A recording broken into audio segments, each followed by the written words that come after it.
All right, mock draft here. This is going to be a predictive mock draft, which is impossible to do. No one can ever predict this stuff perfectly. It's always a guessing game, and especially when you're me and I don't have any inside sources whatsoever, this is completely a guessing game. But that's part of what makes it fun. And at the end of the day, that's what mock drafts are for, is for entertainment. So this is going to be given how I view these prospects, how I think the NFL will view these prospects, and how I view the NFL organizations themselves, where I think each team is going to go with this. So without further ado, let's just get into it. The predictive mock draft. First on the list is the Carolina Panthers, who I think will go with Bryce Young at the end of the day. He's been the consensus #1 for most of this process, not all of it, but most of this process. I think they're going to go there, and I think the Texans are going to go with CJ Stroud. Now, is there a chance Anthony Richardson or Will Levis could sneak in there? Yes, there is a chance, but I don't think it's going to happen. I do think that you're going to see this happen. At number 3, so I could see Jalen Carter or Will Anderson here. I really could. I think they're going to go Jalen Carter. I think they're going to look at this and say Jalen Carter is who most people consider to be the best player on their board. I think they're going to look past the off the field issues. Could be wrong. Totally could be wrong. I could see him slipping very far, but I that's what I'm going to lock in. And then for the Colts, I kind of think the Colts are going to go Will Levis here. I kind of do. I think that this is just kind of their type a little bit more. I don't know. The Richardson thing feels like so much more of a process to try to get him good. I think that they're just going to go with a guy like Will Levis, who kind of more closely resembles an Andrew Luck or a Peyton Manning. And not to say that he's anywhere near as good as those prospects who are coming out, but just like, big guy with a big arm, I could see it. The Seahawks here at number 5, I think they go defensive line and they go Will Anderson. I think they draft. It's kind of similar to how I think the Texans draft whoever the Panthers don't at quarterback. I think if there's no trades in the top 4, the Seahawks will draft whoever the Cardinals don't draft. I think that if the Cardinals go Carter, they're going to go with Will Anderson. And at number 6 for the Lions, again, I don't know how many Lions fans view this stuff. I don't know. I haven't paid a ton of attention to the outside stuff. I know that there is some talk about quarterback. I think if they wanted to move off of Goff, they would have already. I think that maybe they feel like Anderson's too good to pass up and they don't want to do that. But I think that they draft Devin Witherspoon with pick number 6. Really hyped up, corner that I think could do very well for them. So I think that's where they're going to go. And I actually think that there's going to be a run on corners. I know people are talking about quarterback. I think the Raiders like Jimmy Garoppolo. I think they want to help out their defense. I think Christian Gonzalez is going to be the player here. That's just kind of how I view it. And then we're going to see Anthony Richardson finally go off the board at 8 to the Falcons. That's just kind of, I think that they're going to be the first team that says, you know what, we're willing to actually take that chance and pull the trigger on a guy like Richardson. Next up is the Chicago Bears, who have a lot of needs, and I think that they're going to pay attention to those needs. The two I go back and forth on are going to be Peter Skoronski and Tyree Wilson. I could really see them doing either. I really could. I think what they're going to do, though, is they're going to say that we've helped out our offense a lot. We're going to now help out our defense a little bit and get Tyree Wilson. That's going to be my expectation. I don't know if that's what they'll do, but that's going to be just how I view it. That's what my guess is as of right now. We didn't have the Eagles, who could use some offensive linemen, but they could use some interior offensive linemen. I think they're going to go Kalijah Kancey here. This makes sense to me. Again, this is a bit of a reach on the consensus big board. He's 22 there. He's 13 on the PFF big board, so little difference there. And he's top 5 on my big board, so you know how much I like him. But I just feel like this is the match made in heaven. If he can play with all those great defensive linemen, he could just do his thing. And I think that's too good of an opportunity, too good of a fit to pass up for them. We then are here at number 11. Where I kind of feel like the Titans could go offensive or could go wide receiver, but I'm going to go Peter Skoronski, get a good tackle, call it a day. And then for the Texans, I definitely think they're going to go, help out CJ Stroud, who they now just added by getting a wide receiver. Quentin Johnson would be my pick, but I think they go Jackson Smith and Jigba, who a lot of people have higher on their list.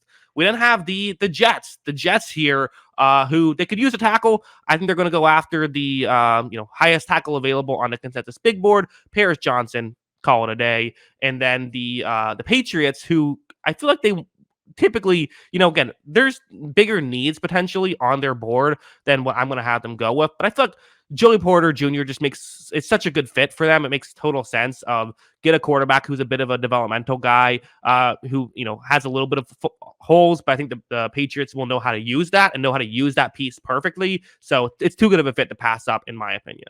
Just to be clear, it's not what I would do, just what I think that they could do. Number 15 on this list, the Green Bay Packers are in just an unusual situation.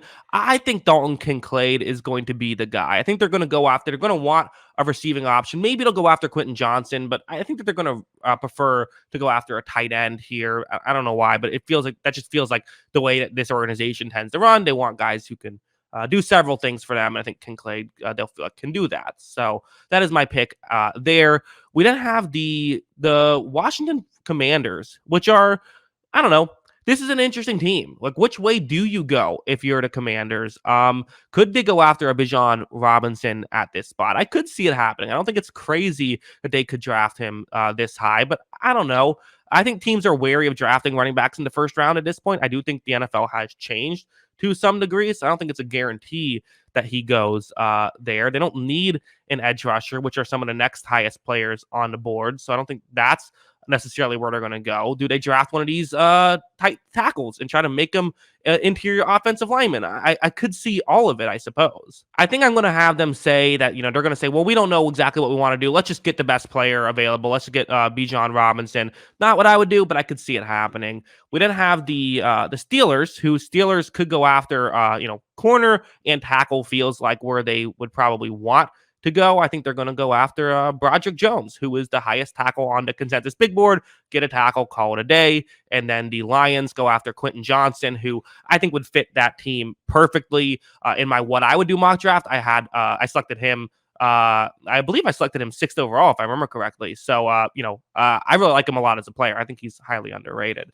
The Buccaneers are next on this list, who I think they're going to want to go edge rusher. And while Miles Murphy is one spot ahead of Lucas Van Ness on the consensus big board, Van Ness just feels like a Buccaneer. This feels like a perfect fit for what they're trying to do.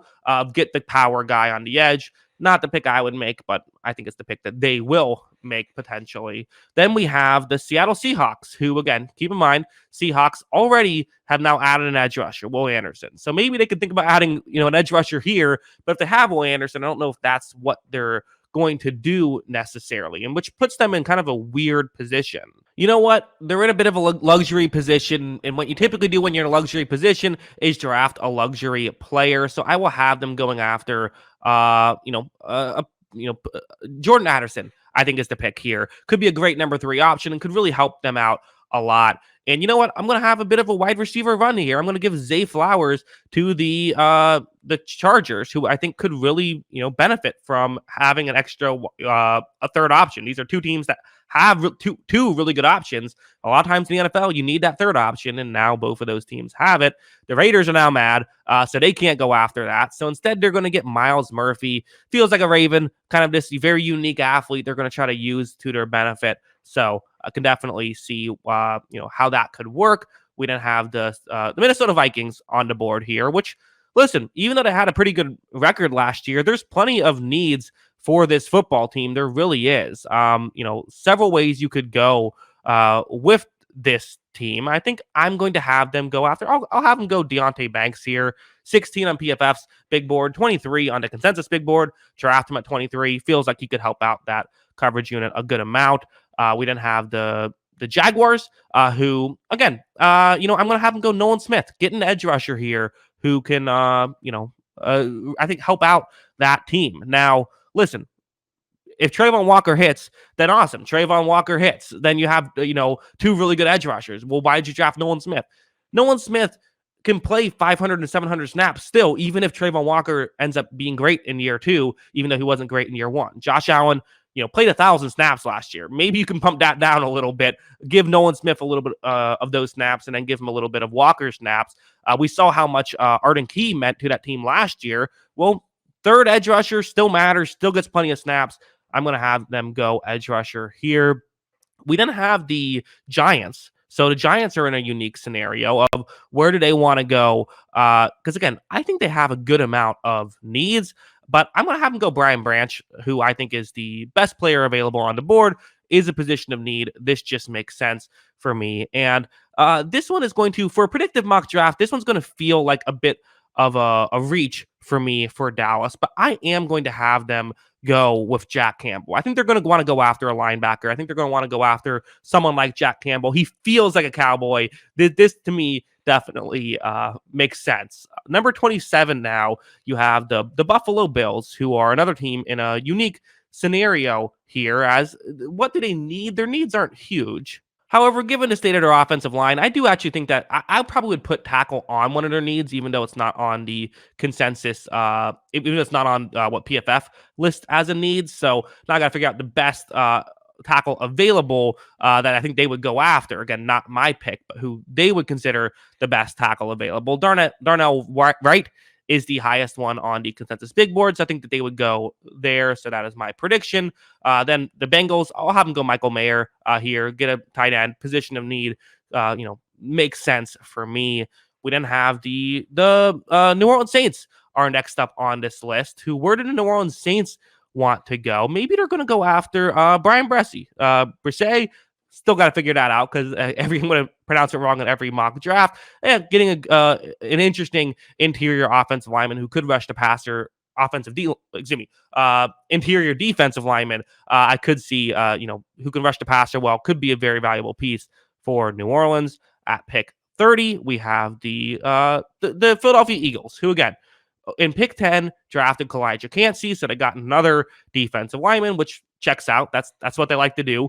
Where are they going to go with here, though? Who are they going to go after? They could look at wide receivers, but are they going to love any of these options? I don't know. Maybe this is a situation where you do reach a little bit because there isn't a great spot. You know what? I'll have him reach a little bit, but I'm going to have him go with Osiris Torrance, who will get drafted in the first round. I really like him a lot as a player. I think he's really underrated. I could see him being a first rounder, 29 on the consensus big board. I have him getting picked 30th, so maybe I don't feel he's as underrated, but I really like him. I think he's very good. Finally, pick 31, the Kansas City Chiefs, where do they want to go with? There's, again, several options. Their two needs are listed at wide receiver and defensive line, but they could also use a tackle, and maybe that's what I'm going to go with. I'll go. They want to go Anton Harrison here. I'm trying to figure out exactly which tackle I'm going to have them select. Anton Harrison feels like the right tackle that they'll go with there because he can play both sides as well. So, that's my list. That's my predictive mock draft. Not what I would do, but what I think that they will do. And there's a couple that I feel like they would really realistically trade. They wouldn't do what I have on this list, but I don't know. This doesn't feel crazy to me that this could happen. But obviously, one thing changes and then the whole, all the dominoes fall and it'll be different. But yeah, that's my predictive mock draft. What do you guys think? Let me know in the comments below. Always love hearing from you. And of course, as always, thanks for watching.